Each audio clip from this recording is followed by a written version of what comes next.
the Fueled by Death guest. All right. All right. When we heard of you first and you reached out to us, and of course I Googled you and watched some YouTube videos, the first question that came to my mind is, how the hell do you keep your knees together? That's actually like the biggest part of it. Like it's a judge sport, so like form is the biggest part of it, and keeping your knees together is like a huge thing. That's why we have to wear those patches on our knees. So, oh wow. Okay, so Yeah. that's cool, but I'm wondering how you keep your actual knee structure from from falling apart. Yeah. Yeah. It's funny. Like every time you get on the chairlift and you tell someone you're a mogul skier, they're like, "Oh, how are your knees?" Yeah. So yeah, I don't know. I've been really lucky with injuries. We just train a lot. We do a lot of like gym, like workout stuff to like injury prevention style workouts. Smart. Yeah, I don't know. I don't really have knee issues. I've had like some back issues in the past, but my knees have been fine. A lot of people blow their knees though.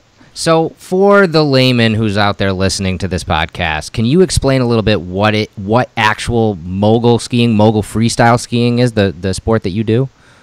Yeah, so basically it's a judge sport, and there's 3 different lines on a course. You have a section of moguls, a jump, another long section of moguls, a jump, and then a short section of moguls. And it's judged based off of the speed, like how fast you get down the course, your form in the moguls, and then your form on the jumps. And depending on how difficult of a trick you do, you get like a higher score. So let's say you do a cork 7, you'll get 1 score, but if you do a cork 1080, you'll get a higher score.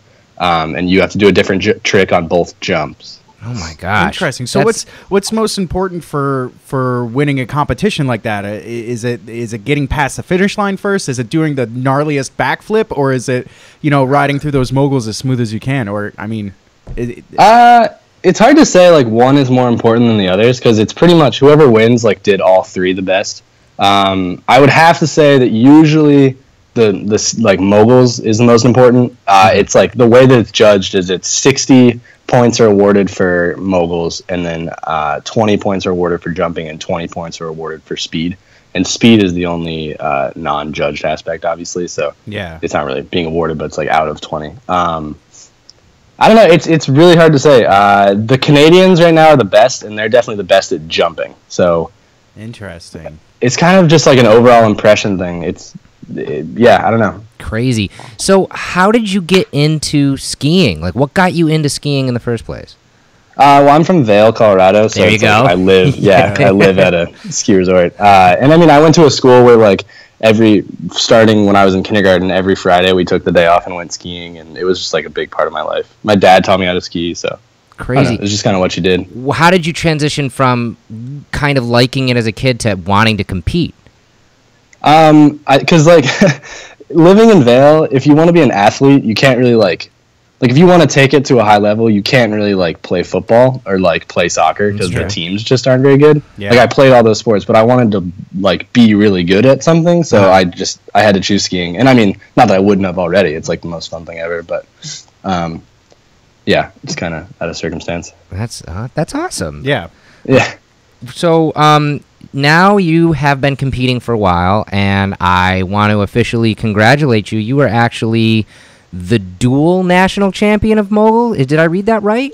Yeah, so we have 2 separate contests, actually. I should have explained that. But we have singles, which is just like one person down the course at a time. Yep. And then the next day they do duels, which is 2 people at the same time, and you're judged against each other. So it's like, that's actually super cool to watch. It's like you're racing each other. It's pretty cool.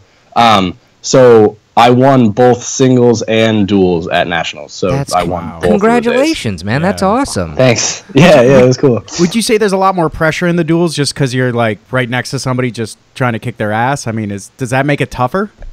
It's different. It's like, I don't know. I think that's when like just being more competitive is like what will like make you win. Like the other ones, it's a lot of times like the person who like wins singles a lot of times isn't the one who just like skied the hardest and like had the gnarliest run. Whereas duels, it's just like you literally just have to beat the person next to you, and a lot of times it comes down to just like who like went for it more, I guess. So I don't know. It's different. A lot more people like fall in duels. Anything can like happen. Like a lot of times, like someone will fall at the top of the course and kind of just keep going, and then the other person will fall at the bottom of the course, and like then they have to like judge that. Like at World Championships this year, the people who got like the third and fourth place duel, there was like both of them fell on the bottom air, and then they were like pushing across the finish line. It's really crazy. Yeah, that's crazy. What is it like? Yeah. Okay, so I'm kind of trying to get into your headspace. You train incessantly to make sure your body is in peak condition. Your knees aren't going to blow out, and you are now going to compete in a single run where it's just you. So that's a little bit better. And then the next day you have to be on top of the mountain next to somebody competing against them. What are your nerves like? Is that nerve-wracking, or are you more focused? Yeah, I mean, sometimes I get super nervous, sometimes not so much. We have like, you move through rounds, so there's like qualifying, semifinal, finals, and like a lot of times for me, qualifying is like super nerve-wracking because just like a little mistake and then you're done for the day, and I don't know, that sucks. Whereas like in the other rounds, you can fall and still get like sixth place, I guess. So I don't know. I have a sports psych, and I do a lot of like that kind of training as well. I do a lot of visualization, and like I kind of have to deal with. I'm like get super nervous sometimes, so like I have to like really try to figure that out. I listen to music while I compete. Cool. And I listen to like really like calm music. Like really at nationals, I was listening to "Letter to Elise" by The Cure like on repeat the whole time. That's awesome. And, like I feel like a lot of people think that I'm probably listening to like, I don't know, Slayer or something. Well, yeah, that is pumped up, but it's like the opposite. That is surprising. A lot of people, especially like, and I hope you didn't take offense, but especially in an extreme sport like this, I consider this an extreme sport. Like, punk and metal, that's, and even hip hop, are really a lot of what is in the iPods of a lot of the people that at least we've even talked to, and it's interesting to hear that you're listening to The Cure, but that obviously must have a calming effect on you.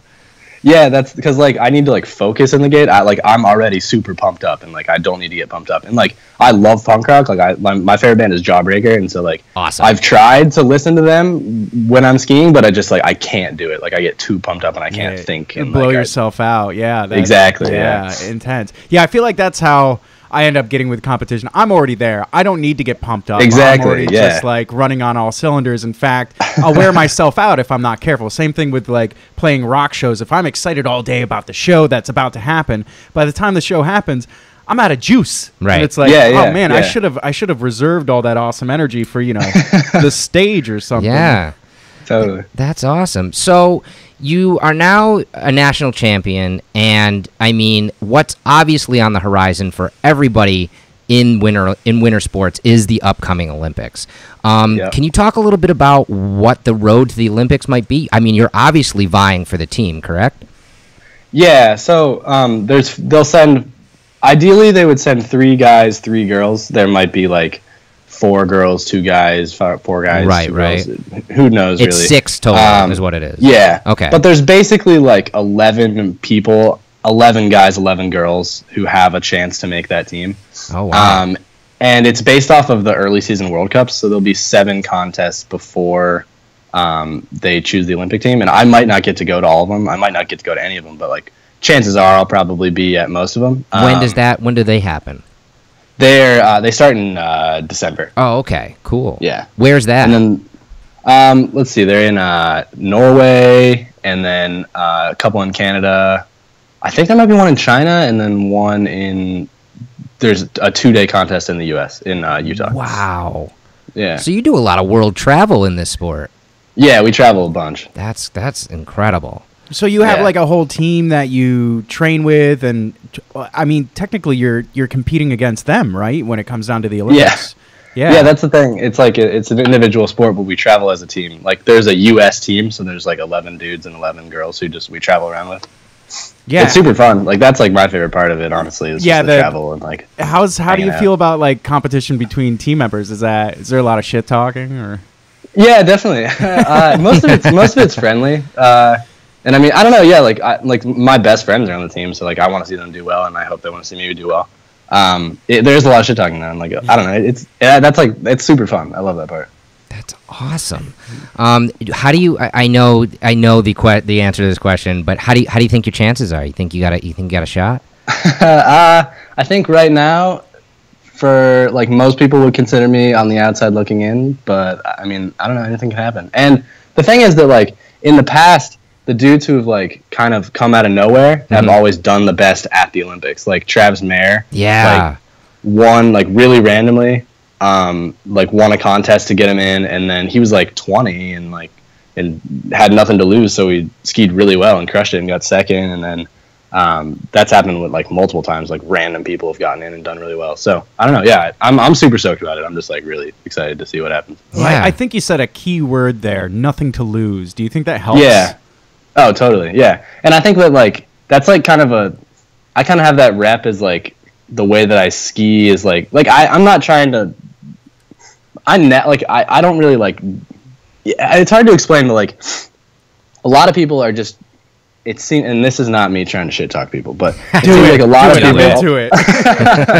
A lot of people can kind of just go out there and they can just kind of mail it in, ski the same run a bunch of times, and they'll get a lot of, second, thirds. They might win every now and then. Yeah. And kind of the way that I go about it is like last year I didn't have a podium until nationals. Like I didn't have anything until nationals, and it like came together at nationals and it worked out. But like I kind of just spent the rest of the year like just fucking up, like just falling and like crashing, and I don't know. So yeah, I think that like the nothing to lose thing kind of plays right into my cards. You kind of Babe Ruth through it, just like all our nothing. Yeah. I think that's the way to go. I mean, that's how you really stand out. Totally. You're not you're not going to turn any heads being like reserved. I mean, you may win some competitions over other people, but it's really that just like fucking wing it. Let's just smash it as hard as I can and see if I come out on top kind of attitude.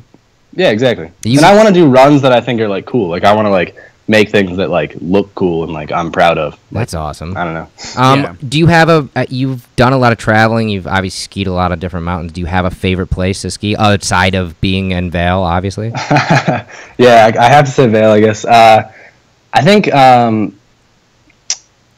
Telluride is really, really rad. Telluride's nice. Like Southwest Colorado. Yeah. The town is awesome. Yeah, it's Telluride's a cute little town, right? Yeah, it's not very even cute, big. very cute. Yeah, I've been through it a few times. I like Telluride. It seemed like a really cool, group of people there too. Sick. Yeah, that's awesome. And then I guess this isn't as much for skiing. We have contests in Quebec, but like I really like Quebec. Yeah, like Montreal is sick. So Switzerland is rad too. So you said earlier that you think Canada is the best at this sport. Is there a reason why you think, or they just got good guys and girls over there, or they just kind of have it figured out? Like their system is set up really well. They have like a really like very like well ironed pipeline that like from when you're 6 and you're doing well, then you move on to this team, and then you move on to this team, and then you get on the national team, and it's like the same coaching all the way up. Whereas like the U.S. is just like random regional teams all over the place. Like who knows what's being taught at all these places, and then you might eventually make it to the team, and then you probably disagree with like what the team coaches are saying, and like it's a little bit different. I don't know. And I mean, I say Canada's the best. Like, they're the best right now. The U.S. has been the best in the past. Other places have been the best in the past. But they're really, really good right now. I mean, there's just some amazing ski resorts in Canada in general. I mean, definitely. Yeah, BC, British Columbia. I mean, there's some really amazing resorts there with some really amazing talent coming out of that area. Yeah.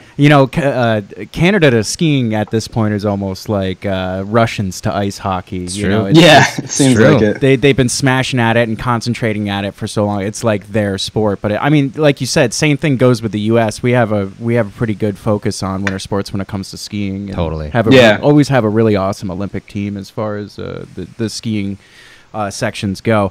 So you talked a little bit about like just really ripping through some of your rides, and it leads me to the question, and I've asked this from some other people.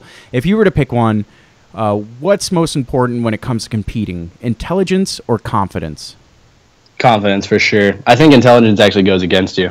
Yeah, you're too much in your head, you think? Yeah, I think if you I kind of have a theory that like people who are like kind of dumb will be better at athletics. Like if you just have blind faith in your coaches and you like don't think about like a lot of the things that our coaches tell us, like they don't necessarily make sense. Like they're like for doing like one of our tricks, a back full, It's like a backflip with a 360 in it, and all you want to do when you get off the jump is just spin. Like, you just want to hit the jump, like set the backflip, set a 360, and land it. But like, what you actually want to do is, like, what a coach would tell you to do is like hit the jump and then use tilt twisting mechanics. So drop an arm, then drop another arm, and it'll make you twist, like through physics or whatever. And like, if you think about that, unless you're like very, very smart, like, to me, like, if I think about it, it just like doesn't really make sense to me. So it's like I get like nervous and I like won't try it. But if you were just like kind of had blind faith in your coaches and you're like, okay, whatever, I'm just gonna hit the jump and not do anything and drop an arm and drop another arm and see what happens, like that, you'd probably just, you would be able to do that trick really well, really quickly. I feel like for some of the shit that you do, no offense, you'd have to be a little crazy and a little stupid to get it done. And yeah, I think it, like, you have to be like, whatever, and just like throw it off the jump as hard as you possibly can. And totally, yeah.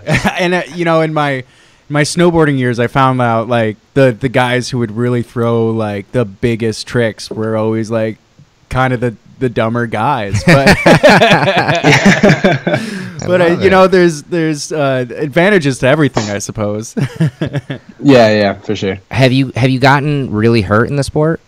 No, I've been super lucky with that. That's awesome. That's good to hear, because I mean, you are doing some crazy stuff. What outside of skiing, is there any other sports that you're into? You mentioned like earlier in life you did play football and stuff like that, but do you like do anything else other than ski at this point?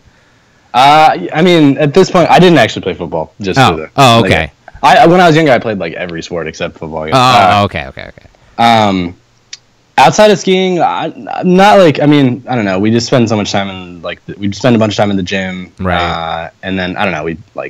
We play some basketball, just like pickup games and stuff. Yeah. I mean, we don't really like do that much other. Got to remain focused, Jeff. Keep your eye on the prize. That's true. Do you, when you get downtime, what do you like to do in your downtime? Do you have a hobby? Yeah. I'm super into like photography and art. I like the like 35 millimeter and a little bit of medium format. I actually found the most adorable picture of you with a cat and a camera. That's a pretty great photo, actually. Fantastic. But that's cool. So I mean, you probably get to do that a lot, especially traveling the world and like. Yeah. It's super sick. Everywhere we go is like super scenic. So. That's awesome. That. Yeah, because it's giant, awesome, gnarly mountains everywhere you go. It's just, especially in Vale's, and everything in that area, Aspen, Crested Butte, all that whole area is just gorgeous and just ripe nice. with photography.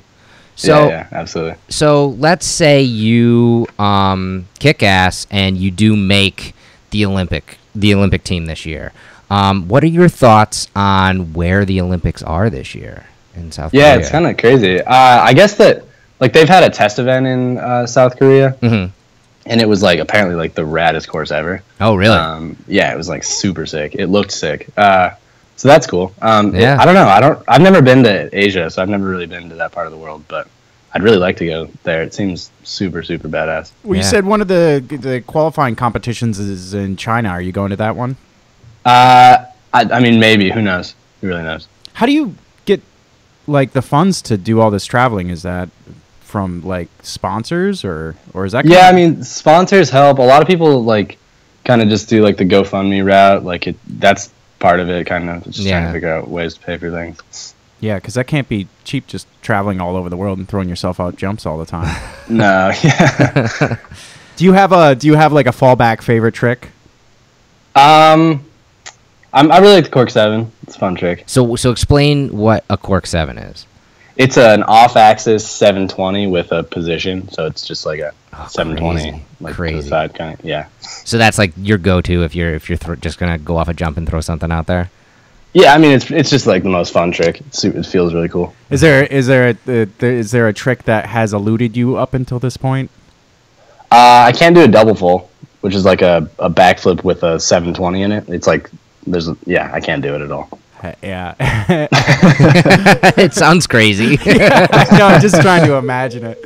Oh, shit. I always, when I look at these races, it always seems like, man, those poles look like they can get dangerous. I mean, take one to the face, especially when you fall off the jumps.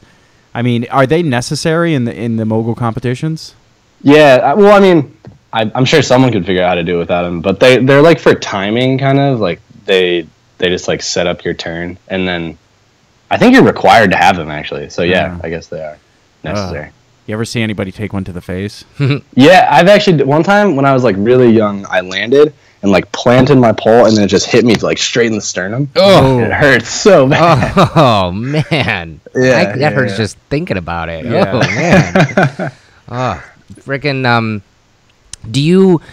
I know I kind of already asked this, but I'm always curious with people who either ski or snowboard. Do you do both, or are you just for skiing? I mean, I snowboarded a little bit when I was really young. Yeah. Nah, I don't snowboard at all. Yeah. Jeff, like I said, you have to keep your eye on the focused, prize, man. I got you. You can't go snowboarding and end up with a bunch of bums, and then you start smoking pot, and then you never know what you're going to get into after that. I see. Cool. So on this show, every time that we have a guest on, we love to ask this question, and especially of athletes of your caliber. You're getting out there, you're competing, you are traveling the world, you are going up head-to-head against people and getting nervous, like you said. Like, what fuels you to keep going out there and doing it? What keeps you going out and competing? I don't know. It's really fun, honestly. It's just like kind of a feeling that I haven't gotten in anything else, I guess. Like when you get down from a run, and it's like a run that you've worked really hard to put together, and like you finally put it together, it's just like a super, super rewarding, like cool feeling. That's awesome. Yeah, I don't know. I just it's great. Do you ever get to ski for fun anymore, or is it all work? Oh yeah. Like last spring, me and 3 other friends got an RV and drove to Alaska. Like we were in Alaska for like a month, just kind of like snowmobiling and skiing. That sounds like fun. Yeah, it was awesome. Oh man. Yeah. Very cool, dude. Hey, if anybody wants to follow you through all your competition or find you on social media, how do they find you? I'm at 3Hunter on Instagram. That's really the only one I do. I don't really have like a Facebook or a Twitter. I'm with you. You know, D-Man and myself are actually trying to do Twitter a little bit more because of the podcast and everything. But speak for yourself. But we're trying. But Instagram, I think, is where it's at. I really enjoy that social media platform because you get to talk through pictures. You know, it's not totally. It's not the whole Facebook high school locker room kind of thing, you know, like it's a lot better. And you do have a kick-ass account over there. Like I said, I did find a photo of you in that cap, but there's a lot of cool photos of all your adventures over there and stuff like that.